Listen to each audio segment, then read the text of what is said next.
Alrighty then. Waited a while to make another video just because I wanted to have all of the warranty work done and was waiting for a couple email replies. So lately, what has happened since the last video I made, General RV is still declining to, oh, hi Jess, hello, take accountability for their shortcomings. I filed a complaint with the state attorney general. Their office reached out to General RV. They sent the same, generic letter back to them about, oh, this is under warranty, yada, yada, yada. And if the customer has an issue with our Mount Pleasant location, we have plenty others in the area that he can take it to. Yeah, the closest one's like another hour or so away, or 45 minutes. Why am I going to drive even further? It's the same company. So finally the parts came in, but I was gone for Thanksgiving, so I wasn't able to get it done right away. And in the email that their response that General RV gave to the state AG was, we spoke with the ownership team again, and they stand by their decision to issue no refunds. And some of you have watched my videos. There's commenters, multiple people saying that, hey, no, that's a lemon. One person said they've owned, plenty of RVs and Jaycos, and, they've never seen one with that many issues off the bat. And I keep seeing all these articles and news segments out about the RV industry and the poor quality, because they went from, on average, the people in the warehouses, manufacturing were kicking out 16 units a day. During the height of everything, they're kicking out double that, 32 to 36 a day. So the quality control was just not there. And then some of these articles talk about how dealerships are aware of these problems and aren't really inspecting them or fixing them, because if they fix them when they get them from the manufacturer, they're not really going to make a whole lot of money. But if they wait until a customer makes a warranty complaint, then they bring it in, and then they get to bill the manufacturer for whatever they had to fix. So, yeah, General RV gave that reply. The state AG sent it to me, and the way I read the email said, hey, sounds like you have a valid complaint, but we don't take individual complaints. We'll file it. So if multiple people have a similar, issue, then we can look into it. Then we'll file it with the appropriate, authorities or, legal avenues or whatever they need to do. So that's a little frustrating, but, little me in the entire grand scheme, I get it. State AG's got plenty bigger things going on. So that brings us to today. I had my appointment scheduled. I could swear we said 9. I guess it was 9:45. The phone that I had the calendar on, I broke on accident, dropped it. So I didn't have my calendar. At least I had the day right. But I was dealing with Walt, because the female I was dealing with last time, now completely forgetting her name. That's how, whatever. Dealing with Walt. Walt was very friendly as well, just as the female was. And he finished up early with the people ahead of me and got to me immediately. Went out, took a second look just to make sure that, what he had in the system, since this is his first time dealing with me, is what they were doing. Took the pictures, said, all right, hopefully we should be done with it today. If not, it'll be early tomorrow. We'll give you a call. Cool, not a problem. Not like I need it right now. So, about, what was it? 3:30. Yeah. So I got in with him about 9:30, about 3:30. He called, said it was done. They're waiting on some of the sealant they use on the trim to cure, and give them about 45 minutes. Come on in and we'll be good to go. So get in there. Side note, when I dropped it off, I got about 10 minutes on the road and realized I forgot the key to the door. I thought I put it in my pocket. They can't very well fix the stairs if they can't get into it. So I had to turn around, grab the key, and go back again. Anyway, so I get down there. walked in, sat right down with Walt. He didn't have anybody with him. He said, "All right, go ahead and sign this." Says that we did the work. I don't like being in there anymore. I didn't read it. I just signed it. So hopefully I didn't sign something I shouldn't. Yep. So he said, "All right, let's go out and inspect it." We went out, and the trim looks great. That like inch and a half that wasn't sealed right, they got completely sealed. So comfortable with that. And the stairs, I'm assuming they were replaced. I didn't even look at them that close to make sure they're the right ones. I just care that they were able to function properly. So we opened it, and they were catching slightly now on the door trim on the other side. And Walt's like, "Well, hold on a second." He runs in, grabs some tools, comes out, and adjusts a bracket. And now it's like butter. It's perfect. So now that's working, which makes me happy. So as I'm leaving, he's like, "All right, let's go back inside. Fill out, or I'll get you copies of the paperwork of what we did, and then you can be on your way." Get my paperwork, go back out.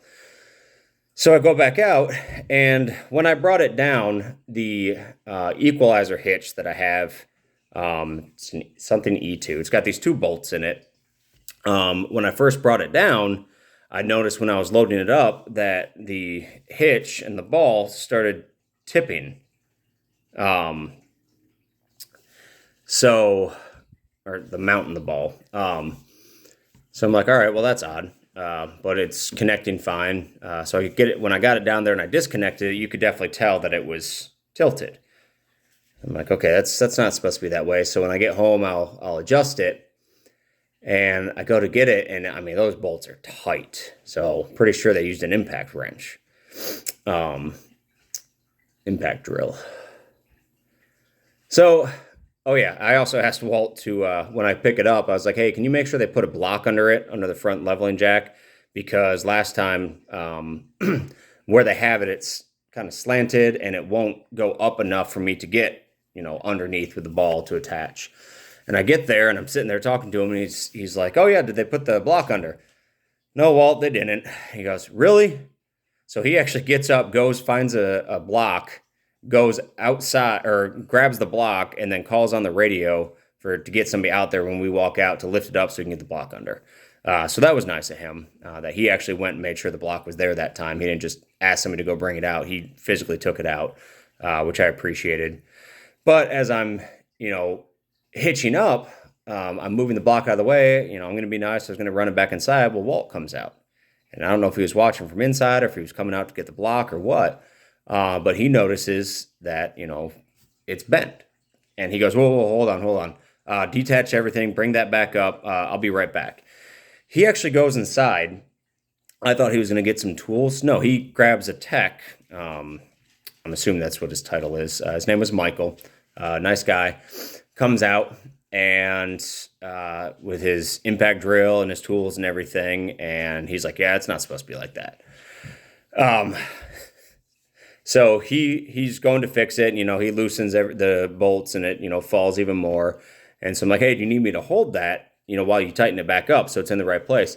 He goes, "No, there's a screw up under here that's supposed to be tightened before these bolts get tightened because that's what keeps them in place." And I go, "Oh, did it come loose?"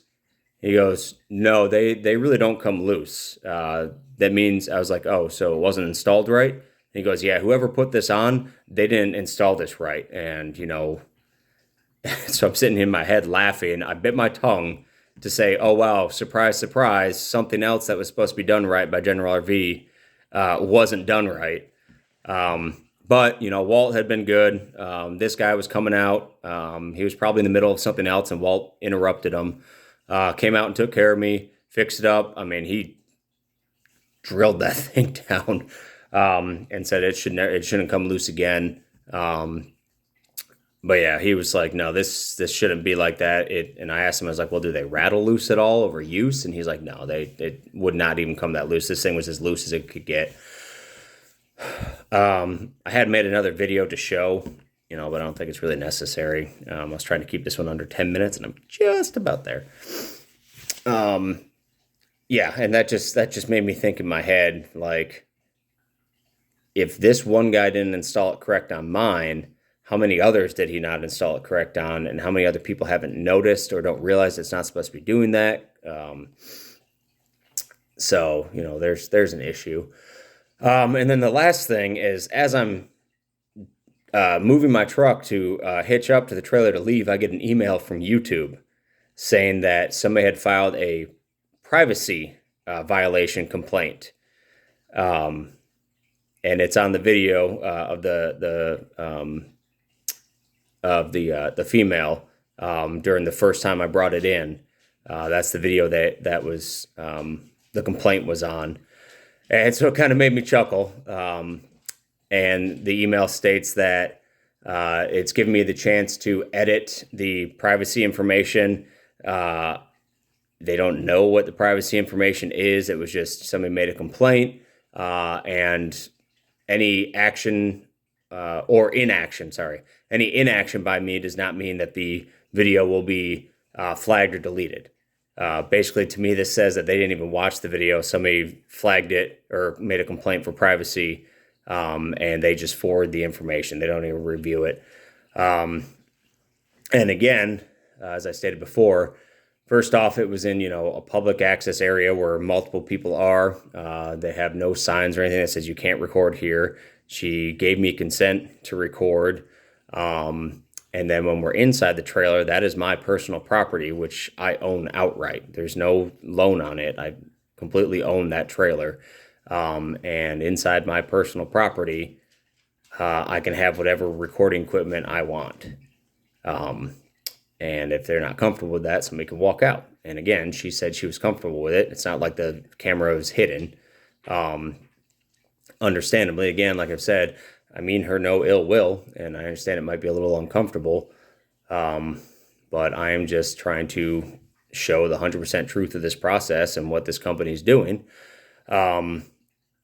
So I don't know if it is her who made the complaint, if it's somebody in their company.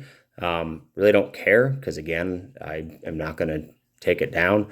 I don't know how to edit the thumbnail, so I'm going to Google that tonight, because maybe that's the problem, because the thumbnail of the video is her sitting there, and I get it. If I was just some random thumbnail on a YouTube video, I'd be like, well, wait, I don't like that. I get it. So I'll Google that tonight and see how I can edit the thumbnail to just a different part of the video. Yeah, so that was the adventure today. And again, highlighting that Walt did a great job. He went above and beyond twice. Getting the block and then getting a technician to fix everything up to hitch up correctly. The technician was friendly, came out real quick and said, "Oh yeah, I'll get you taken care of. Don't worry about it. I don't need a hand. And yeah, no, this wasn't done right, but I'll make sure it's done right this time."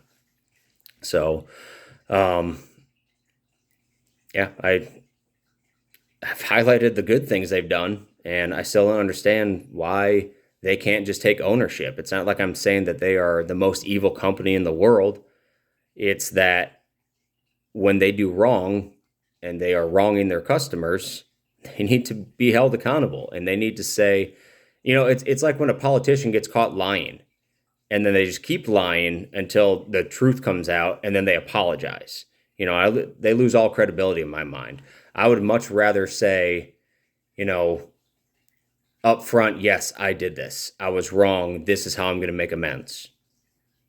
That humility, whether it's an individual or a corporation, goes thousands of miles. It was like, when I was working as a cop and somebody was humble enough to say, "Yep, hey, I know what I did wrong."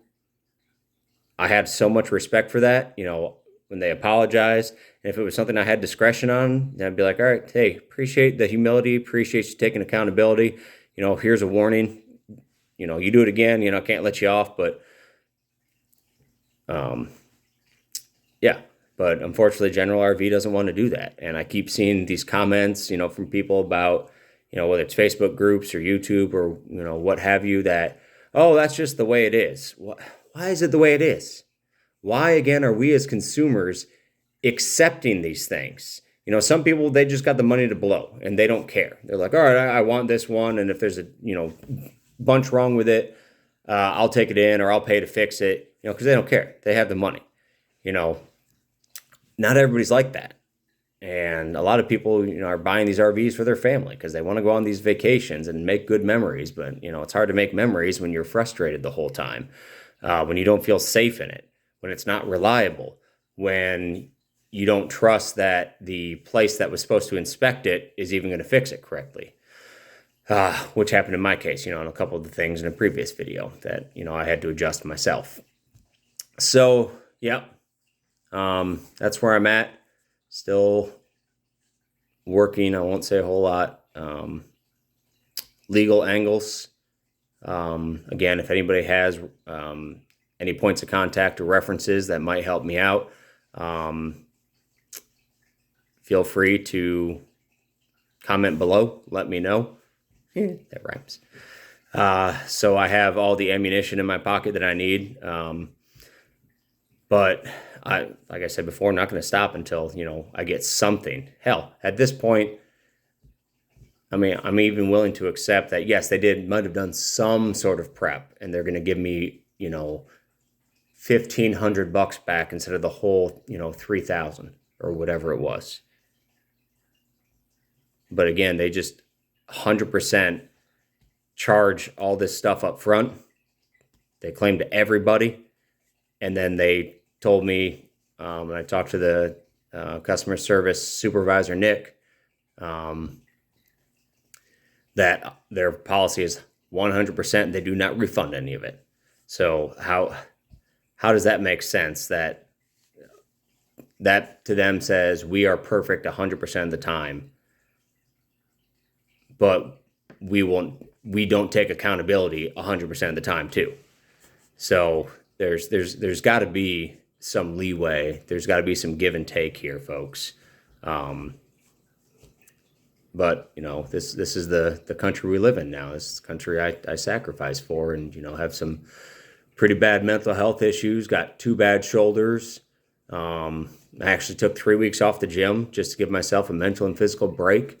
It felt good. I went back to the gym a couple days ago after about 3 weeks off, and my shoulders are killing me. I mean, it hurts. So, the freedoms I fought for apparently, are being used for companies and individuals to be selfish, be self-centered, line their pockets. And this is why I want to get a trailer or something that I can use to just disappear into the woods for weeks on end, so I don't have to deal with this shit anymore. It's pretty sad. And I know a lot of other veterans feel this way. We're disgusted with the way the world's going lately, the way our country's been run, and maybe it's always been this way, and it just took me until adulthood to really learn and see how things work and understand better. But I wish I could go back to being blissfully ignorant, but unfortunately I can't, and I've just now went down a big rabbit hole. So on that note, signing off, and if anything else happens or big changes happens, I'll make more videos for your viewing pleasure. Honestly, I don't know who's taking pleasure in watching these. I am boring. So anyways, bye-bye.